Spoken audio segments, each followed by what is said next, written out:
Hello everybody, masala ಉಪ್ಪಿಟ್ಟು ಮಾಡೋದಕ್ಕೆ ಏನೇನು items ಬೇಕು ಅಂತ ಎಲ್ಲ ಅರೇಂಜ್ ಆಗಿದೆ. ಮೊದಲಿಗೆ ತರಕಾರಿ ನಾವು ಕ್ಯಾರೆಟ್ ತೊಗೊಂಡಿದ್ದೀವಿ, ಬೀನ್ಸ್, ಬಟಾಣಿ ತೊಗೊಂಡಿದ್ದೀವಿ. ಅದು ಬಿಟ್ಟು ರವೆ ಎಷ್ಟು ಕ್ವಾಂಟಿಟಿ ಬೇಕು, 2 ರಿಂದ 3 ಸಣ್ಣಗೆ ಹಚ್ಚಿರೋ ಈರುಳ್ಳಿ, ಅರ್ಧ ಟೊಮ್ಯಾಟೊ ಮತ್ತು ನಿಂಬೆಹಣ್ಣೊಂದು, ಕರಿಬೇವು ಒಗ್ಗರಣೆಗೆ, ಮತ್ತು ಚಕ್ಕೆ, ಲವಂಗ, ಸ್ಟಾರ್ ಅನೀಸ್ ಅಥವಾ ಎಲೆ ಅದೆಲ್ಲ ಒಂದೊಂದು ಸಿಂಗಲ್ ಪೀಸ್ ತೊಗೊಂಡ್ರೆ ಸಾಕಾಗುತ್ತೆ. ಸೊ ಫಸ್ಟು ಮಸಾಲೆ ರೆಡಿ ಮಾಡ್ಕೊಳ್ಳೋಣ. ಆ ಮಸಾಲೆಗೆ ಏನೇನು ಬೇಕಾಗುತ್ತೆ ಅಂದರೆ ಪುದೀನ 1 ಹಿಡಿ ತೊಗೊಂಡಿದ್ದೀನಿ, ಕೊತ್ತಂಬರಿ 1 ಹಿಡಿ ತೊಗೊಂಡಿದ್ದೀನಿ, 4 ರಿಂದ 5 ಹಸಿಮೆಣಸಿನ್ಕಾಯಿ, 2 ರಿಂದ 3 ಎಸಳು ಬೆಳ್ಳುಳ್ಳಿ ಮತ್ತು ಸಣ್ಣ ಪೀಸ್ದೊಂದು ಶುಂಠಿ ತೊಗೊಂಡಿದ್ದೆ. ಪುದೀನ ಎಷ್ಟು ತೊಗೊಂಡಿರ್ತೀರೋ ಅದರಲ್ಲಿ ಅರ್ಧ ಭಾಗ ಕೊಬ್ಬರಿ ತೊಗೊಂಡ್ರೆ ಸಾಕಾಗುತ್ತೆ. ಸೊ ಇದನ್ನೇನು ಹುರ್ಕೊಳ್ಳೋಷ್ಟಿಲ್ಲ, ಡೈರೆಕ್ಟಾಗಿ ಪೇಸ್ಟ್ ಮಾಡ್ಕೋಬೇಕು. ಬಟ್ ಪೇಸ್ಟ್ ಮಾಡ್ಕೊಳ್ಳೋವಾಗ ಮಿನಿಮಮ್ ನೀರಲ್ಲಿ ಮಾಡಿಕೊಂಡ್ರೆ ಸಾಕಾಗುತ್ತೆ. ಬಿಕಾಸ್ ರವೆ ಕ್ವಾಂಟಿಟಿಗೆ ಮತ್ತು ನಾವು ನೀರು ಹಾಕುವಾಗ ಅದರದ್ದು ಪ್ರಪೋರ್ಷನ್ ಈಕ್ವಲ್ ಆಗಬೇಕು. ಸೊ ಅದನ್ನು ರುಬ್ಕೊಂಡು ಅದಾದಮೇಲೆ ಅದ್ರದ್ದು ನೆಕ್ಸ್ಟ್ ಮಿಕ್ಸ್ಚರ್ ಏನು ಮಾಡ್ಕೋಬೇಕು ಅಂತ ಹೇಳ್ತೀವಿ. ಅದಕ್ಕೆ ಮುಂಚೆ ಪೇಸ್ಟ್ ಮಾಡ್ಕೊಳ್ಳೋಣ. ಸೊ ಕೊಬ್ಬರಿ ಮತ್ತು ಎಲ್ಲನೂ ಆ್ಯಡ್ ಮಾಡ್ಕೊಳ್ಳೋಣ.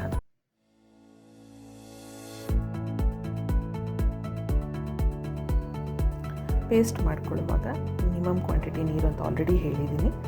ಯಾಕೆಂದರೆ 1 ಕಪ್ ರವೆ ತೊಗೊಂಡ್ರೆ ನಾವು ಅದಕ್ಕೆ ಈಕ್ವಲ್ ಆದಷ್ಟು ನೀರು ಹಾಕ್ಕೋಬೇಕು. ಸೊ ಯೂಶ್ವಲಿ ನಾನು ಈ ರವೆ ಬಂದು ಬಿಗ್ ಬಾಸ್ಕೆಟಲ್ಲಿ ತೊಗೊಂಡಿರ್ತೀನಿ, ಮುಂಚೆನೇ ಹುರಿದು ಇಟ್ಟಿರ್ತೀನಿ. ಸೊ ಅದು ಬಿಟ್ಟು ನಾವೀಗ everyone knows gas cylinder problem ಇದೆ, ಎಲ್ಲ ಪ್ರಾಬ್ಲಮ್ ಇದೆ. ಸೊ ಇಂಡಕ್ಷನ್ ಸ್ಟವ್ವೇ ಜಾಸ್ತಿ ಉಪಯೋಗಿಸ್ತಾ ಇದ್ದೀವಿ. ಸೊ ನಮ್ಮನೆಯಲ್ಲೂ ಇಂಡಕ್ಷನ್ ಸ್ಟವ್ವೇ ನಡೀತಿದೆ. ನಾನ್ ಸ್ಟಿಕ್ ಪ್ಯಾನ್ ತೊಗೊಂಡಿದ್ದೀನಿ, ಅಥವಾ ನಾನ್ ಸ್ಟಿಕ್ ಕಡಾಯಿ ಥರ ಬಾಣಲಿ ಥರ ತೊಗೋಬೋದು, whichever is comfortable. Minimum flame ಇಟ್ಕೊಳ್ಳೋದ್ರಿಂದ ಸ್ಟಿರ್ ಫ್ರೈಗೆ ಇಟ್ಕೊಂಡ್ರೆ ಸಾಕಾಗುತ್ತೆ. ಉಪ್ಪಿಟ್ಟು ಮಾಡೋದಕ್ಕೆ ಯೂಶ್ವಲಿ ಸ್ಟಿರ್ ಫ್ರೈಯಲ್ಲೇ ಇಟ್ಕೊತೀವಿ. 2 ರಿಂದ 3 ಸ್ಪೂನ್, ದೊಡ್ಡ ಸ್ಪೂನಷ್ಟು ಎಣ್ಣೆ ಹಾಕ್ಕೊಂಡಿದ್ದೀನಿ, ಮತ್ತು 240 ಟೆಂಪ್ರೇಚರ್ ಇಟ್ಟಿದೆ. ಸೊ ಎಣ್ಣೆ ಕಾಯ್ತಾ ಇದ್ದಂಗೆ ಮಿಕ್ಕಿದ್ದು ಒಗ್ಗರಣೆ ಸಾಮಾನೆಲ್ಲ ಹಾಕ್ಕೋಬೋದು ನಾವು. ಸೊ ಎಣ್ಣೆ ಕಾದಿದೆ. ಈಗ 1 ಸಣ್ಣ ಸ್ಪೂನಷ್ಟು ಟೀ ಸ್ಪೂನಷ್ಟು ಸಾಸಿವೆ,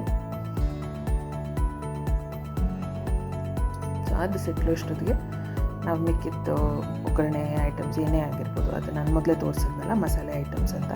ಸೊ ಸ್ಟಾರ್ ಅನೀಸ್ ಅಥವಾ ಚಕ್ಕೆ, ಏಲಕ್ಕಿ ಅದೆಲ್ಲನೂ ಹಾಕ್ಕೊಂಡು, ಕರಿಬೇವು ಇಷ್ಟು ಮಿನಿಮಮ್ ಹಾಕ್ಕೊಳ್ಳೇಬೇಕು. ಸೊ ನಾನು ಹೇಳ್ದಂಗೆ ರವೆ ಮುಂಚೆನೇ ಹುರಿದಿಟ್ಟಿರೋದ್ರಿಂದ ಈ ಕ್ವಾಂಟಿಟಿ ನಾನು ಎಷ್ಟು ಐಟಮ್ಸ್ ಏನೇನು ತೊಗೊಂಡಿದ್ದೀನಿ, ಮಿನಿಮಮ್ 3 to 4 ಪೀಪಲ್ ತಿನ್ನೋಕ್ಕಾಗುವಷ್ಟು ಕ್ವಾಂಟಿಟಿ ಮಾಡೋದು ಅಡುಗೆ. ಸೊ ನಿಮ್ಮ ಇದ್ರ ಪ್ರಕಾರ ತೊಗೋಬೋದು ಕ್ವಾಂಟಿಟಿ ಎಷ್ಟು ಬೇಕಾಗುತ್ತೆ ಅನ್ನೋದರಲ್ಲಿ. ಸೊ ಕಡಲೆಬೇಳೆ ಹಾಕ್ಕೊಂಡಿದ್ದೀವಿ, ಮಸಾಲೆ ಐಟಮ್ಸ್ ಆಯಿತು, ಉದ್ದಿನಬೇಳೆ. ಸೊ ಎಲ್ಲನೂ 1 tea spoon, 1 to 1.5 table spoon ಹಾಕ್ಕೊಂಡ್ರೆ ಸಾಕಾಗುತ್ತೆ.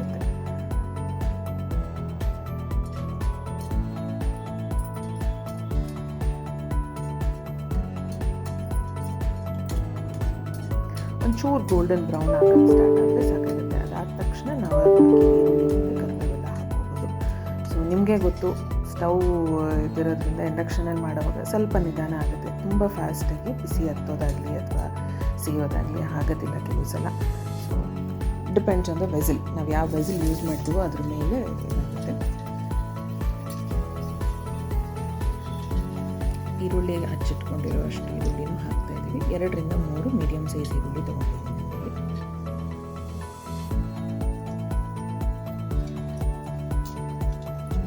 ಸೊ ಈರುಳ್ಳಿನೂ ಸ್ವಲ್ಪ ಕಲರ್ ಚೇಂಜ್ ಆಗೋಕ್ಕೆ ಸ್ಟಾರ್ಟ್ ಆಗ್ತಾ ಇದ್ದಂಗೆ ಟೊಮೆಟೊ ಹಾಕ್ಕೊಂಡು ಎಲ್ಲ ಸಾಟೆ ಮಾಡ್ಕೋಬೇಕು. ಸೊ ತುಂಬ ಸ್ಮ್ಯಾಶ್ ಆಗುವಷ್ಟು ಅವಶ್ಯಕತೆ ಇರೋದಿಲ್ಲ, ಬಿಕಾಸ್ ನೀರು ಹಾಕಿದಾಗ ಅದು ಪೂರ್ತಿ ಕುದಿಯುತ್ತಲ್ಲ, ತರಕಾರಿ ಸಮೇತ ಅದು ಬೆಂದ್ಬಿಡುತ್ತೆ ಫುಲ್ಲಾಗಿ. ಸೊ ಈರುಳ್ಳಿ ಆಲ್ಮೋಸ್ಟ್ ಟಾಸೇ ಆಗಿದೆ. ಸೊ ಕಲರ್ ಸ್ವಲ್ಪ ಚೇಂಜ್ ಆಗ್ತಾ ಬರ್ತಾ ಇದ್ದಂಗೆ ನಾವು ಮಿಕ್ಕಿದ ಐಟಮ್ಸ್ ಎಲ್ಲ ಆ್ಯಡ್ ಮಾಡ್ತಾ ಹೋಗ್ಬೋದು. ಸೊ ಈರುಳ್ಳಿ ಆಗೋವರೆಗೂ 5 ನಿಮಿಷ ಕಾಯಲೇಬೇಕಾಗುತ್ತೆ. ಬಟ್ ಇಂಡಕ್ಷನ್ ಸ್ಟವ್ ಆದ್ರೂ ನಾವು ಹೈ ಫ್ಲೇಮಲ್ಲಿ ಇಟ್ಟಿದ್ದೀವಿ already. 240 is a maximum temperature that I can set. So ಅದನ್ನು ಆಲ್ರೆಡಿ ಸೆಟ್ ಮಾಡಿಯೇ ನಾವು ಸಾಟೆ ಮಾಡ್ತಿದ್ದೀವಿ. ಟೊಮೆಟೊ ಹಾಕುವ ಇವಾಗ ಆಲ್ಮೋಸ್ಟ್ ಇದಾಗಿರೋದ್ರಿಂದ. ಆ್ಯಂಡ್ ಕಲರ್ ಯೂಶ್ವಲಿ ಮಸಾಲೆ ಉಪ್ಪಿಟ್ಟಾಗಿರೋದ್ರಿಂದ ಸ್ವಲ್ಪ ಕಲರ್ ಗ್ರೀನಿಶ್ ಬರುತ್ತೆ, ಬಿಕಾಸ್ ಅದು ಪ್ಯೂರೇ ಆಲ್ರೆಡಿ ಪೇಸ್ಟ್ ಮಾಡ್ಕೊಂಡಿದ್ದೀವಲ್ಲ. ಸೊ ಅದ್ರ ಜೊತೆಗೆ ಒಂದು ಚಿಟಿಕೆ ಅರಿಶಿನ ಹಾಕ್ಕೊಂಡ್ರೆ ಆಯಿತು. ಉಪ್ಪು ಸ್ವಲ್ಪ 1 ಚಿಟಿಕೆ ಉಪ್ಪು ಹಾಕ್ಕೋತೀವಿ, ಬಿಕಾಸ್ ಅದು ಉಪ್ಪು ಹಾಕಿದ ತಕ್ಷಣ ಈರುಳ್ಳಿ ಸ್ವಲ್ಪ ಕ್ಯಾರಮಲೈಸ್ ಆಗುತ್ತೆ, ಕಲರ್ ಚೇಂಜ್ ಆಗ್ತಾ ಹೋಗುತ್ತೆ ಅಂತ ಬೇಗ ಇದಾಗುತ್ತೆ. ಸೊ ಉಪ್ಪು ಹಾಕಿದ್ದೀವಿ. ಆಮೇಲೆ ಉಪ್ಪು ರುಚಿಗೆ ನೋಡ್ಕೊಂಡಷ್ಟು ಮಿಕ್ಕಿದ ಆ್ಯಡ್ ಮಾಡ್ಕೋಬೇಕಾಗುತ್ತೆ. ನೀರಿನ ಜೊತೆ ತರಕಾರಿ ಬೇಯೋವಾಗೂ ಸ್ವಲ್ಪ ಬೇಕಾಗುತ್ತೆ ಉಪ್ಪು. ಸೊ ಅದರಿಂದ 1 ಚಿಟಿಕೆ ಹಾಕಿರ್ತೀವಿ ಅಷ್ಟೇ, ತುಂಬ ಹಾಕೋದಿಲ್ಲ. ಸೊ ಟೊಮೆಟೊನೂ ಆ್ಯಡ್ ಆಗಿದೆ, ಉಪ್ಪು ಆಲ್ರೆಡಿ ಆ್ಯಡ್ ಆಗಿರೋದ್ರಿಂದ ಟೊಮೆಟೊನೂ ಬೇಗ ಸಾಫ್ಟ್ ಆಗ್ತಾ ಹೋಗುತ್ತೆ.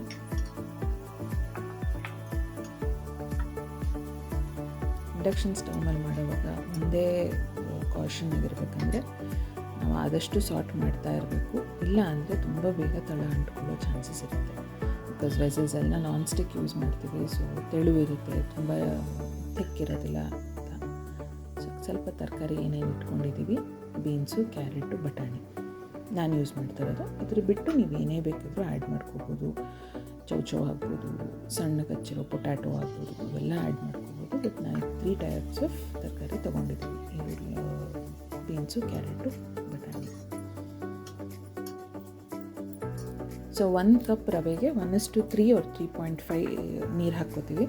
ಸೊ ತರಕಾರಿ ಎಲ್ಲ ಆ್ಯಡ್ ಆಗಿರೋದ್ರಿಂದ ಇನ್ನೊಂಚೂರು ನೀರು ಜಾಸ್ತಿನೂ ಬೇಕಾಗ್ಬೋದು. ನಾವು ಪ್ರಪೋರ್ಷನ್ ಚೆಕ್ ಮಾಡ್ಕೊಂಡು ಹಾಕ್ಕೋಬೇಕಾಗುತ್ತೆ. ಸೊ ನಾನು ಆವಾಗಲೇ ಹೇಳ್ದಂಗೆ ತರಕಾರಿ ಆ್ಯಡ್ ಮಾಡಿದಾಗ ಒಂಚೂರು ಉಪ್ಪು ಹಾಕಬೇಕಾಗುತ್ತೆ. ಬಿಕಾಸ್ ನೀರು ಕುದೀತಾ ತರಕಾರಿಗೆ ಉಪ್ಪು ಹಿಡಿಬೇಕಾಗುತ್ತೆ ಅಂತ. ಸದ್ಯಕ್ಕೆ 2-3 ಮಿನಿಟ್ಸ್ ಕ್ಲೋಸ್ ಮಾಡಿ ಬೇಯಿಸಿ ಅಬೌಟ್ 5 ಮಿನಿಟ್ಸ್ ಬೇಕಾಗುತ್ತೆ. ಆ್ಯಂಡ್ ಮಸಾಲೆ ಏನು ರುಬ್ಬಿಟ್ಕೊಂಡಿದ್ದೀವಿ ಅದನ್ನು ಮುಂಚೆನೇ ಹಾಕೋಣ. ಯಾಕೆ ಅಂದರೆ ನಾವು ಪುದೀನ ಹುರಿದಿಲ್ಲ ಅದರಲ್ಲಿ.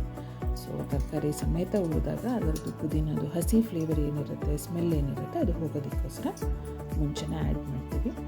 ನಾನು ಹೇಳ್ದಂಗೆ ತುಂಬ ಮಿನಿಮಮ್ ಕ್ವಾಂಟಿಟಿ ನೀರು ತೊಗೊಂಡಿರ್ತೀವಿ. ಆದಷ್ಟು ನೀರು ಅವಾಯ್ಡೇ ಮಾಡೋಣ. ಯಾಕೆ ಅಂದರೆ ಆಮೇಲೆ ಮತ್ತೆ ನೀರು ಜಾಸ್ತಿ ಆದರೆ ರವೆ ಪ್ರಪೋರ್ಷನ್ ಏರ್ಪೇರಾಗೋ ಸಾಧ್ಯತೆ ಇರುತ್ತೆ.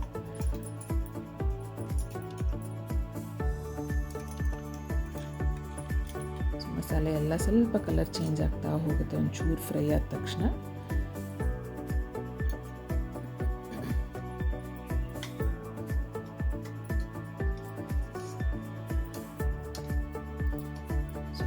ಆಲ್ಮೋಸ್ಟ್ ನಮಗೆ ಫ್ರೈ ಆಗೋದು, ಕಲರ್ ಚೇಂಜ್ ಆಗೋದು, ಸ್ಮೆಲ್ ಹೋಗುತ್ತೆ. ಎಲ್ಲ ಆಗ್ತಾ ನಾವು 1-2 ನಿಮಿಷ ಬೇಕಾದರೆ ಕ್ಲೋಸ್ ಮಾಡಿ ಫ್ರೈ ಮಾಡ್ಬೋದು.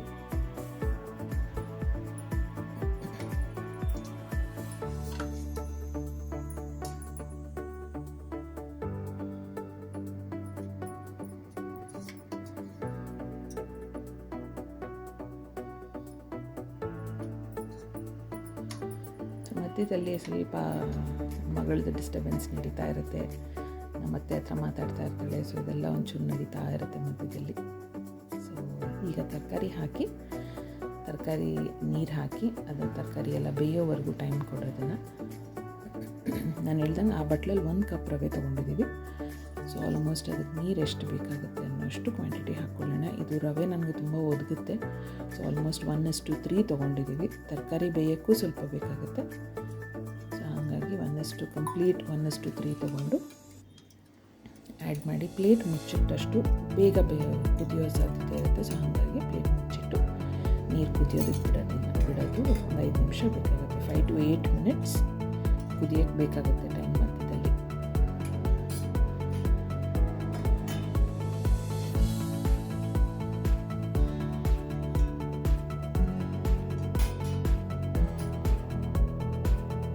ತರಕಾರಿ ಬೆಂದಿದ್ರೆ ರವೆ ಆ್ಯಡ್ ಮಾಡ್ಕೋಬೋದು.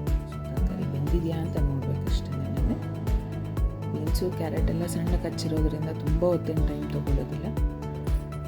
ನೀರು ಕುದೀತಾ ಬಂದುಬಿಡುತ್ತೆ. ಬಟಾಣಿನೂ ಬೇಗನೆ ಬೇಯುತ್ತೆ. ಬಿಕಾಸ್ ಎಣ್ಣೆಯಲ್ಲಿ ಸ್ವಲ್ಪ ಫ್ರೈ ಮಾಡಿರ್ತೀವಲ್ಲ ಮುಂಚೆನೇ. ಸೊ ಹಾಗಾಗಿ ಸ್ವಲ್ಪ ಬೇಯುತ್ತೆ. ನಾವು ಟೊಮ್ಯಾಟೊ ಅರ್ಧನೇ ತೊಗೊಳೋದ್ರಿಂದ ನಿಂಬೆಹಣ್ಣು ಅರ್ಧ ಹಾಕಿದ್ದೀವಿ ಸದ್ಯಕ್ಕೆ. ಸೊ 1 ನಿಂಬೆಹಣ್ಣು ಬೇಕಾಗುತ್ತೆ. ಯಾಕೆಂದರೆ ಡಿಪೆಂಡ್ಸ್ ಆನ್ ದ ಜ್ಯೂಸ್. ನಿಂಬೆಹಣ್ಣು ತುಂಬ ಜ್ಯೂಸ್ ಇಲ್ಲ ಅಂತಂದರೆ ಒಂದಾದರೂ ಬೇಕಾಗುತ್ತೆ. ಸಣ್ಣದು ತೊಗೊಂಡಿರೋದು ಸೈಜು. ದಪ್ಪತ್ತಿದ್ರೆ ನೀವು ಅರ್ಧ ಹಾಕ್ಬೋದು.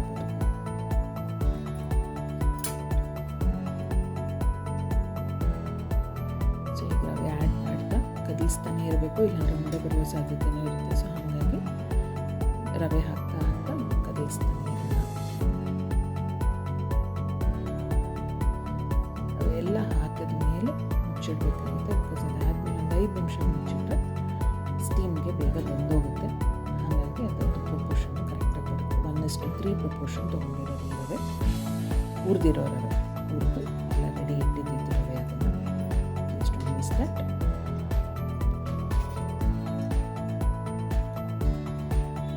ಸೊ ಈಗ ಸ್ಟೀಮಲ್ಲಿ ಬೇಯಲಿ ಅನ್ನೋದ್ರಿಂದ ನಾನು ಟೆಂಪ್ರೇಚರ್ ಸ್ವಲ್ಪ ಕಮ್ಮಿ ಇಟ್ಟಿದ್ದೀವಿ.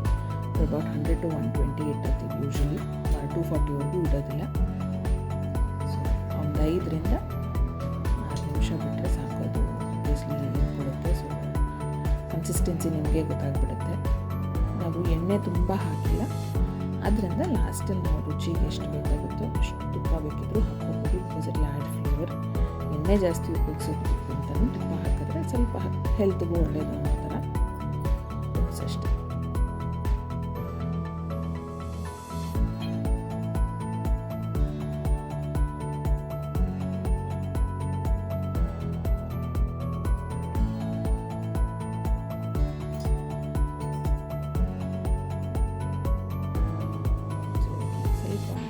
ಮಾಡಿಬಿಟ್ಟು